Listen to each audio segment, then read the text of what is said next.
And that's what this next story is about, only on a really grand scale.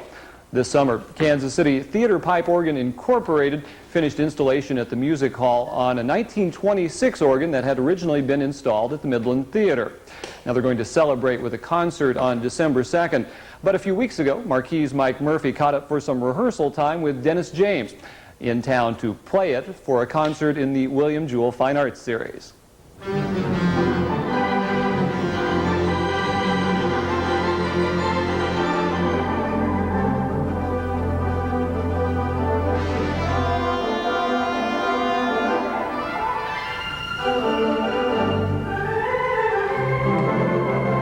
It'll fit among the 10 best instruments in the world.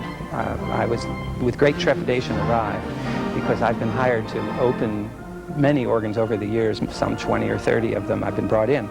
And without exception, they're not finished. It's the first concert, and so people are wiring or say, oh, well, this doesn't, well, we don't have the trumpets, and you're not going to be able to use the post horn and the bass drum. Well, we never got to the bass drum, and you'll be lucky if you get to play it, Dennis. Just sit down and play, you know.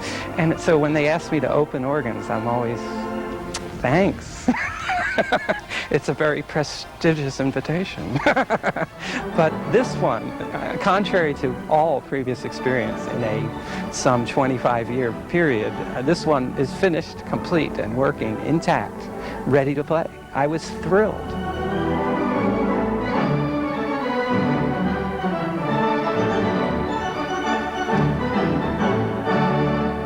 In the world of organs, there's the kind you listen to in church, and there's this kind, the theater organ, which saw its heyday back in the 1920s as the voice of silent films. Kansas City was home to 74 of them at one time, and there were substantial differences between the two. For starters, their pipes were designed to mimic real symphonies, and they were full of real percussion instruments. But the biggest difference was what Dennis James called the soul of the theater organ, a sound called the tibia.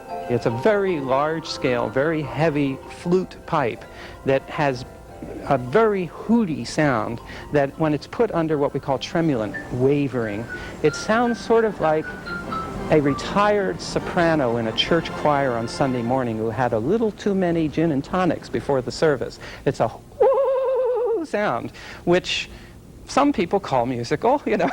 But what it is a functionary musical sound that draws the rest of the organ with it into a very popular, very warm sound that would be heresy on a classic organ or church organ. I mean, people would keel over in the pew if they heard an organ like that in a church. Weighing in at close to 40,000 pounds, it's a safe bet you won't be hearing this organ in any church anytime soon. And you probably wouldn't be hearing it at all if it weren't for the hard work of this group of ambitious guys. We got old doing this. The project started in 1982 when we said, let's see if we could find an instrument and put it in a public place here in Kansas City for people to enjoy. Dr. Marvin Falwell, a tooth man by trade, changed hats and became organ crew chief on his days off, and the installation at the Music Hall began back in 1990. By the time the job was done, the group had racked up nearly 7,000 man-hours. We had a group of anywhere from 10 to 15, and a lot of those did not work all the time. There was a group of maybe 4 to 5 or 6 that worked fairly steadily, and the others would come down as work was needed, particularly when there was heavy things to move, and pipe organs always have heavy things to move. And this organ is certainly no stranger to moving. Built in 1926 by the Robert Morton Company, it was originally installed at the Midland Theater. It made a brief pit stop during the 60s at the Prairie Village home of Bob Frey. Then it was off to a pizza parlor in Salerno Beach, California. From there, it went east for a short visit in Columbus, Ohio, before finally heading back to KC and the Music Hall, just a few short blocks from where it started. A lot of these organs in the 1970s, there was a big craze to put them in pizza restaurants. Cities like Houston had 3 of them, and Dallas had 2, and Los Angeles had 4 of them, and San Francisco had 6 of them. It was quite the rage. Unfortunately, the theater organ died in the pizza restaurants due to, for whatever reason, bad food or lousy organist, who knows. But they're finally making a rebirth now back into the American theaters. Bob Mays knows a thing or two about organs. He's turned his lifelong love of theater organs into a full-time career, and he helped secure the instrument for the Music Hall, along with the parts required to improve it. We added some subtle things to the organ, some quiet things that the organ didn't have before, quintadinas and solitionals, which are string sounds, and some celeste ranks, which gives it a very soft, warm sound. It's still original theater organ from original theater organs, but we've just combined several different ranks from different organs to get the sound and the texture that we're looking for. If we could just find our high and low bell. High and low bell? Somebody got the high and low bell. They got the chimes, but we replaced the chimes, but we've never replaced the high and low bell. High and low bell. If you actually look inside this thing, Yeah. you'll see other improvements as well.